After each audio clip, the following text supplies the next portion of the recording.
Day one. Yup, still day one, May 6, 2019.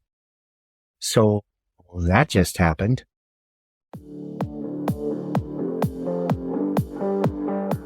You ever wake up in the morning and ask yourself, what am I doing? And more importantly, why? Yeah, me too.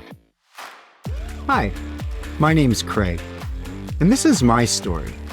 A story about life. Life out there.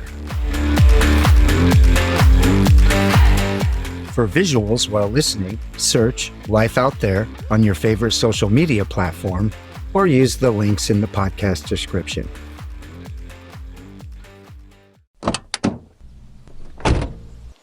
Remember where we left off? Sitting in the driveway, Billie tucked into his favorite spot under the driver's seat, Dougie planted firmly in the co-pilot seat to my right. Remember? I'd figured out the whole which direction thing. Decided our first stop would be Paulsbo, Washington, cool little RV park called Eagle Tree out on the Kitsap Peninsula. Figured now was as good a time as any to explore the Kitsap Peninsula and spend some quality time with friends and family. With that figured out, and a plan in place, let's pick up where we left off. You know, Billie under the driver's seat, Dougie in the passenger seat. Well, what happened next is, it's almost impossible to put into words. And before I even try, I gotta say just one thing. We practiced. No, really, we practiced a lot. For weeks, the boys and I had trekked between the house and the RV. Starting with their initial introduction, a bunch of running around, sniffing, jumping up and down off the furniture in and out of the motorhome. Wasn't long before Billie hanging out on the driver's seat, sometimes stretched out across the dash, sunning himself in the front windshield. Oh, here's some good fun. And if you have a cat, I highly recommend it. Let your cat get all comfortable, stretched out across the dash of the motorhome, just chilling. And then hit the windshield with high-pressure water while washing the exterior of the motorhome. Hilarious! This super efficient and cunning hunting machine, the result of millions of years of evolution, is focused and determined to attack every inch of that see-through wall, find the spot where he can bust through, get to the source of this clear and present danger, and kill it. And there's no giving up. Meanwhile, Dougie, not the sort to miss out on a good hunt, pretty sure he's thinking, squirrel, maybe? His front paws on the console between the seats, carefully assessing how and where he'll insert himself into this activity. Good fun. Anyway, back to our practice. Dougie, just like in the house, stretched out on the sofa, curled up in a ball at the end of it. For hours, watching Dad scrub down the motorhome inside and out, sometimes joining me on my trips back and forth to and from the house with boxes, sometimes just hanging out in the motorhome, waiting until I got back from the house with more boxes. We had a plan, too. In travel mode, the stuff I hadn't been able to fit into drawers, cabinets, closets, whatever, would be stacked up on the beds with the excess snuggled into the bathtub. When we were parked, these boxes would be stacked up on top of one another on the spare bed, and all was good. We could use the bathroom in the other bed. Quick FYI, coffee maker fits perfectly into the sink to ensure it stays put till your next stop. Fact is, I was actually pretty impressed with myself. Somehow, over the last few months, I'd been able to downsize a 2,500 square foot home into a 180 square foot motorhome, and only had 4 boxes, a couple of bags of clothes, and a couple of kitchen appliances left over. Okay. Point here is we had practiced a lot. Except maybe just one little thing, in hindsight.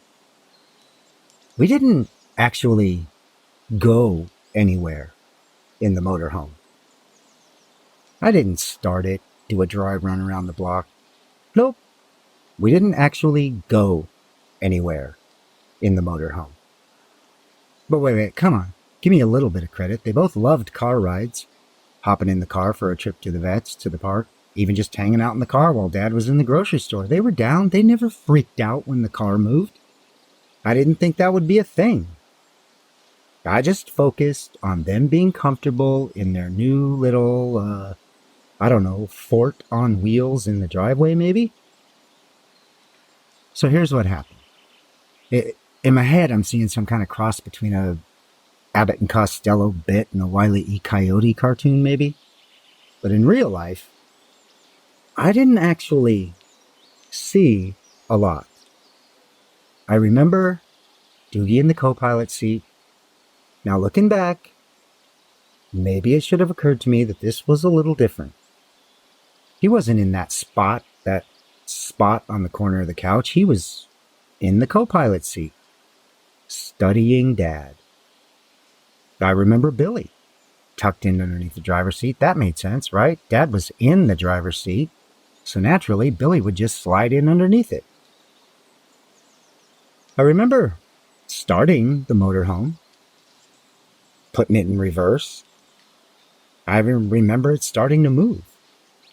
And then, just sudden bursts of movement, really. They were just blurs. Fuzzy shades of color moving rapidly through my peripheral vision. What I heard, on the other hand, let's just say that was a fully immersive experience. While hard to describe, I can now tell you with certainty that I know exactly what it sounds like when a 12-pound cat finds his way from underneath the driver's seat to the back bed of a 32-foot RV. Displacing a coffee pot, getting tangled up in the metal shutters on 2 separate windows, knocking over a 4-foot cat tree and exchanging his new position on a bed with 3 boxes of kitchen stuff, all nearly simultaneously hitting the floor. Pots and pans are loud. And all this impressive physical prowess within a span of maybe 2 seconds? Damn, that cat's fast. And at the same time, the very same time, a 78-pound Dougie, an 8-year-old husky mix with a hip problem, had decided that this was the appropriate moment in time to transport himself from his spot in the co-pilot seat to that spot on the corner of the sofa, some 5 or 6 feet away, without using the floor. He didn't make it. But bonus points for quick recovery. A little bit of scrambling, regrouping, a brief encounter with the same metal blinds, still moving from Billie's visit. He found that spot on the couch, planted himself firmly, studying Dad. This time, I think I might have seen a little bit of, seriously, Dad, in the way he glared at me out of the corner of his eye. So I'm guessing maybe 10 seconds total elapsed between when I started the engine and when I shut it off to begin frantically undoing my seatbelt. Clearly, I needed to assess the situation. It was instantly clear that we had to regroup. Somebody, we won't name names, had dropped the ball here, and we needed a family meeting. So we spent the better part of the next hour consoling and apologizing to one another, ensuring each other that everything was, going to be okay. I now realize, from our heartfelt conversations, that unlike that of a simple car ride to the grocery store, it's very different in Dougie and Billie's minds when your new little fort on wheels in the driveway suddenly rumbles to life and begins to move. As I now understand it, it's the equivalent of, maybe a 9.9 magnitude apocalyptic earthquake? Or maybe more like being tricked into a disguised space capsule and unknowingly shot into orbit. That was Billie's analogy, but yeah, he's a bit of a drama queen sometimes. So now what?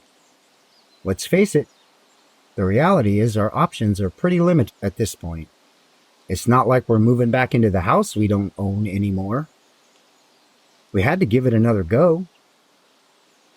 And, seriously, I gotta hand it to these two little wannabe road warriors. After our talks and relaxing a bit, they both seemed relatively unaffected by what had just happened. Both jumped right back in the RV. This go around, things were a little different. Nobody under the driver's seat, nobody in the co-pilot seat, but both snuggled in happily on that corner of the couch. Just like in the good old days in the house. Dougie loves his spot on the couch. Billy loves to hop up on the couch, find himself a comfortable spot directly on top of Dougie, and Dougie seems to like it when little brother snuggles into a ball on top of him.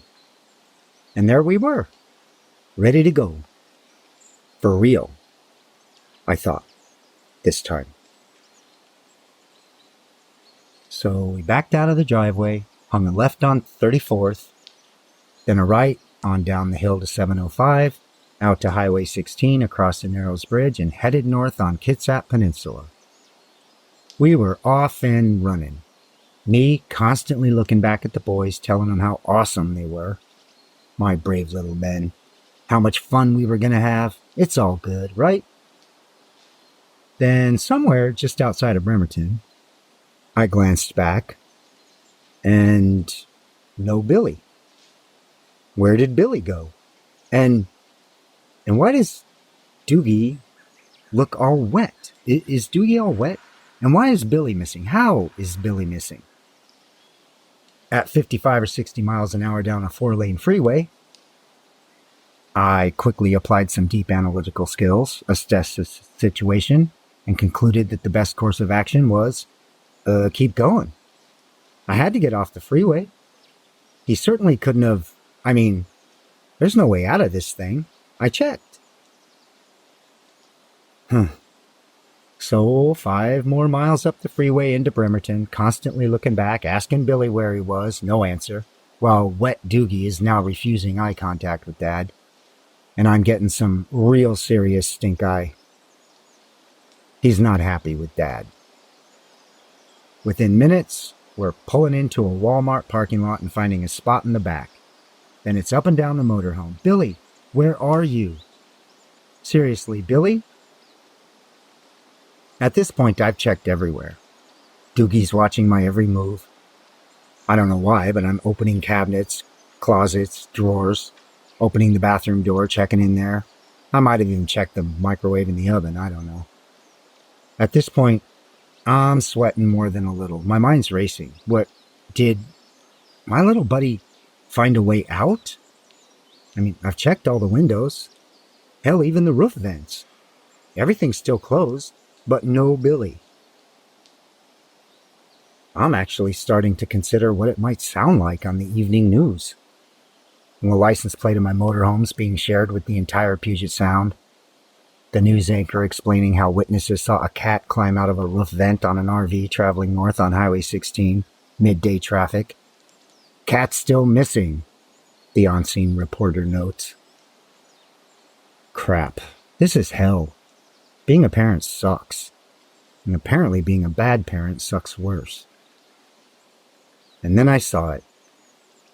I don't know, 10th or 20th passed by Dougie on the couch, and the flick of a tail. Billy's tail.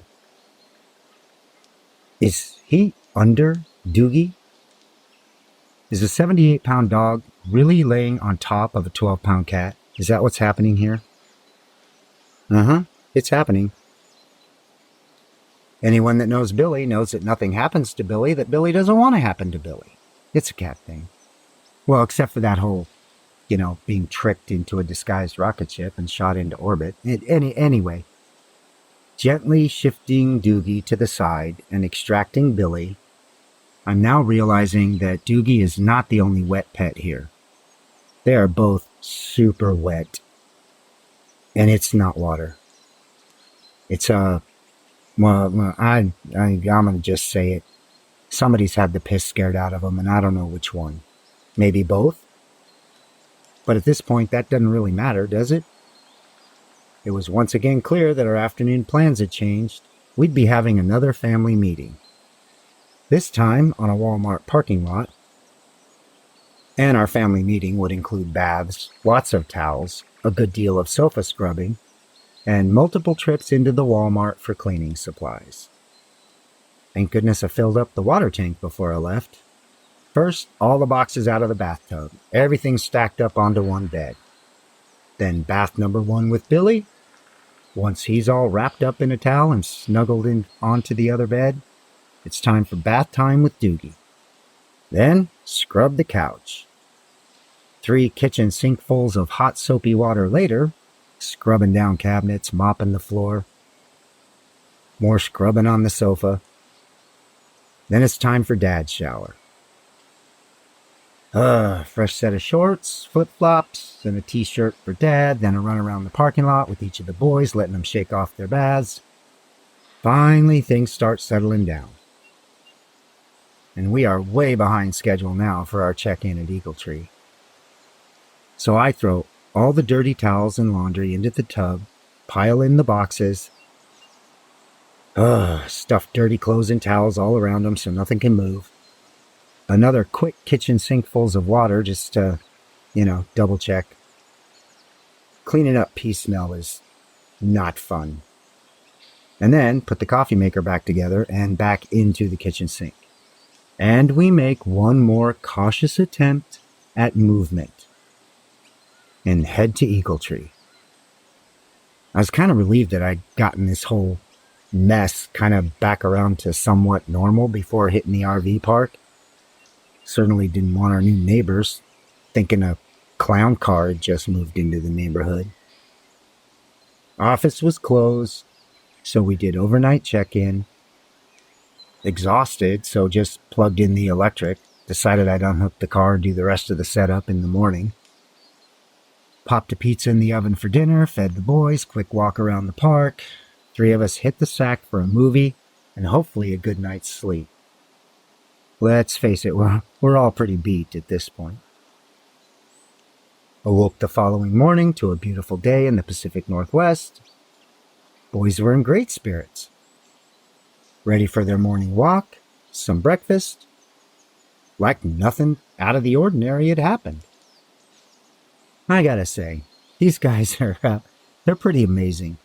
Apparently, they've just accepted the fact that their dad is an idiot, and they just love me for me. No hard feelings. Those little road warrior wannabes hadn't seemed to develop any aversion to the motorhome, and our 30-minute drive from the Walmart last night was surprisingly uneventful. I was pretty optimistic at this point that the drama of this whole, oh my God, my house is moving thing was behind us. Turns out, it was. On with the adventure. With their morning walk and breakfast out of the way, I polished off another cup of coffee, washed some morning dishes, and decided it was time to shower up. Then it'd be time to set up camp and head out for a meetup with family in Gilberton. It would be right about now, when a series of events would kick in, revealing exactly how much of an RV rookie I am. But before I dig into my first lesson, let's just say for the record, on April 22nd of 2019, I purchased my very first in life RV. A 1988 Holiday Rambler Alumilite in pristine condition. 2 previous owners and a mere 32,000 miles on it. Prior to that, and the couple of months I'd spent shopping for an RV, I had stepped into, been in, seen the inside of, let alone driven, exactly 0 RVs. Yeah. 55 times around the sun, and I knew nothing, it seems, about RVs. And it quickly becomes painfully evident that the 30-minute walk around and test drive with the previous owner of this one did little to educate me.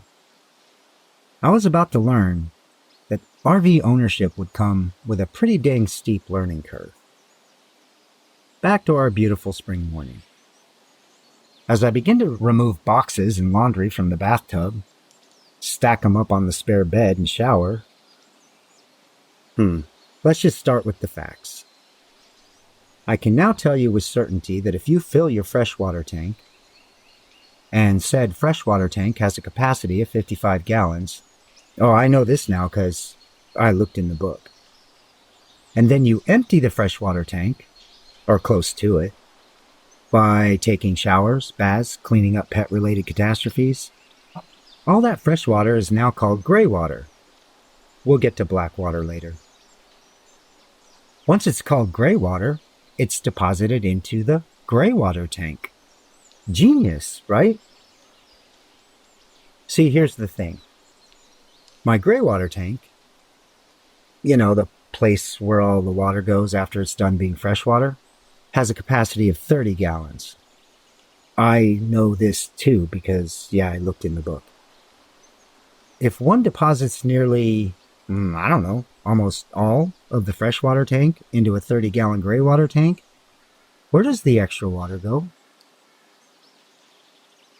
So, super good news. I can tell you now, because of the book. In this particular RV, once the gray water tank is full, one of two things will happen. There are two low points in the motorhome.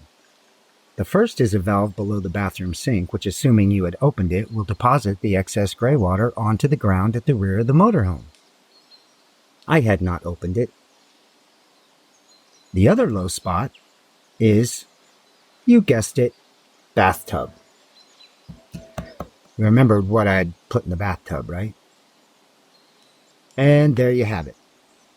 My visit with friends and family that day would be rescheduled so that I could first finish setting up camp, unhook the car, hook up the hoses, empty gray water tank, level up the RV, spend the day wringing out towels, doing laundry, and throwing away wet boxes. And don't get me started on the adventure that ended with my beloved Nakamichi Sound System 8 stereo system being lovingly deposited into a recycling bin a few days later. After careful analysis, turns out it was not of the submersible variety. Lesson learned. And you're welcome. Next lesson? Yep, there's more. I have a flat tire on the RV. While unhooking the car, repositioning the RV on the pad, and leveling things up, I noticed that one of the rear tires looked kind of soft. An hour or so later, it was more than soft, it was flat. Quick lesson on checking the date stamps on tires. 24 hours and $2,700 later, I had 7 shiny new tires on the RV, including the spare.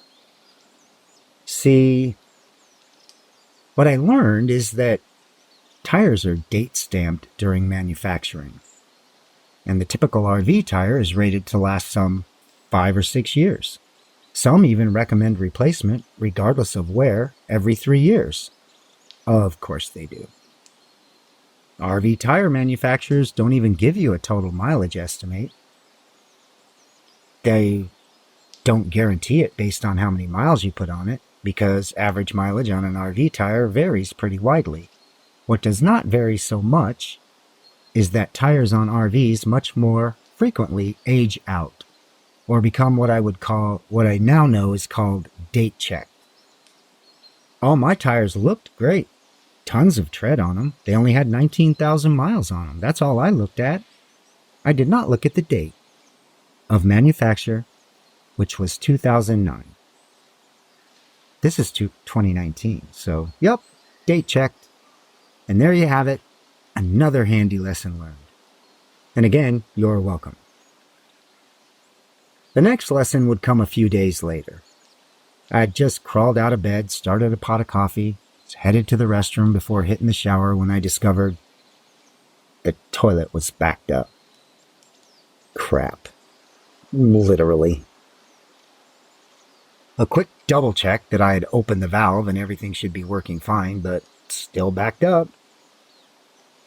Now I'm concerned that if the toilet's backed up, then everything else is going to start backing up. So I don't want to use any of the plumbing in the RV until I'd gotten the situation figured out and fixed. I decided I'd have breakfast, morning walk with the boys, hit the showers in the clubhouse, then dig into this little conundrum. I started with, as one does, YouTube videos. 30 minutes or so later, I'm digging through closets, exterior storage units to see what sort of tools for this sort of situation might have been left on board by the previous owner before I ran off and bought something I didn't need. Then one last check underneath the RV to make sure I fully understood this situation. Where could the clog actually be? I reached in that little hole on the side of the RV, double-checked again, valve pulled out, like for the fourth time.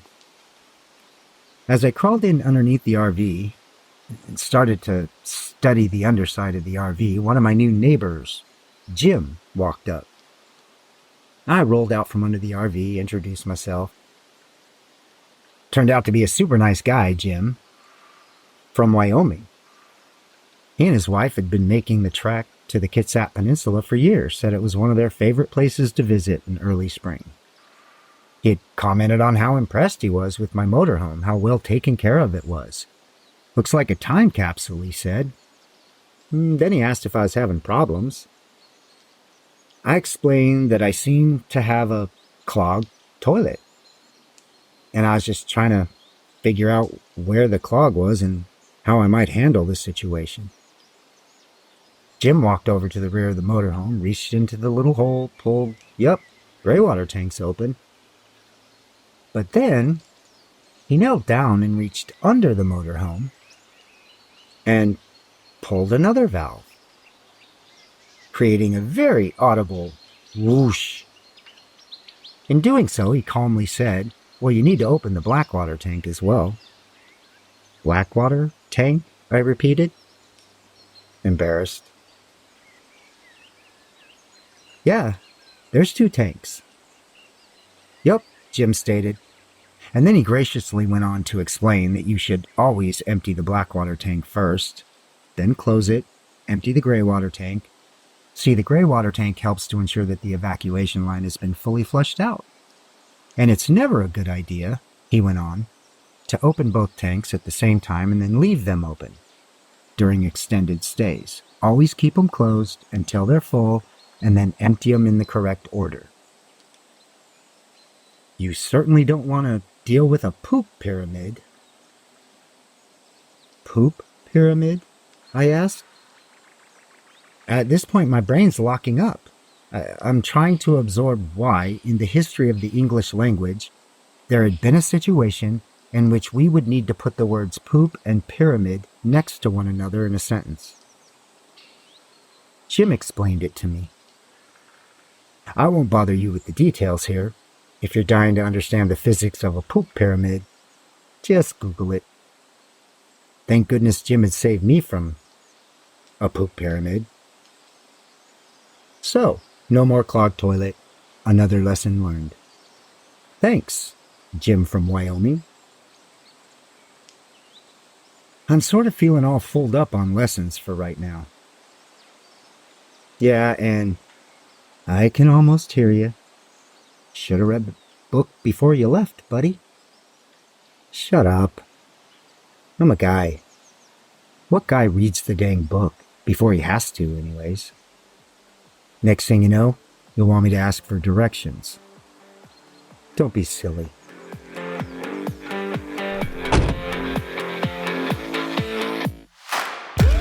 Turns out, this thing called life comes with a lot of rules. Maybe it's time to break a few. Because you can. No, seriously, you can.